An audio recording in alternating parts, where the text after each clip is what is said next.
Police are dealing with almost 20 cases of sexting every day.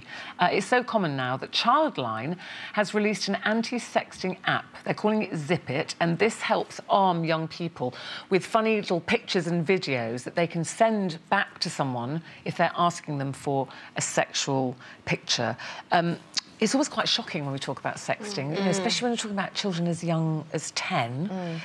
What do you make of this, Coleen? Because, you know, the phones are there, aren't they? The phones are there, and there's nothing really we can do about that. I mean, there are parental guidance for young children with their phones. You know, you can set up all security guidelines.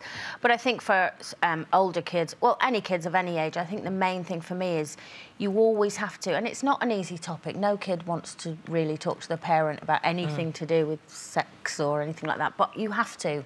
Yeah. And I think you have to keep the communication open and just say, look, it's out there and this is what, you know, if this happens to you, come and tell me, or, you know, let's talk about it. I just think, and don't be naive to think, yes, but my kid wouldn't do that.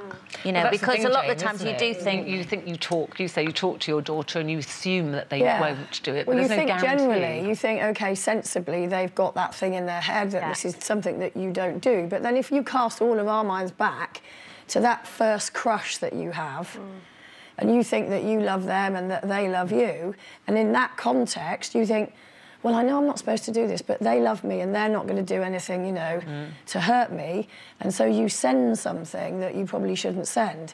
But there are some fantastic online some websites that sort of show cartoons, you know, of kids that send it to one person and then that person sends it, and then it just goes like that, you know. And I've got 3 daughters at home, and I just say to them every single time, if you do not want to see something coming back, just don't do it in the first place. Well, yeah. Just don't do it. And you said there's some...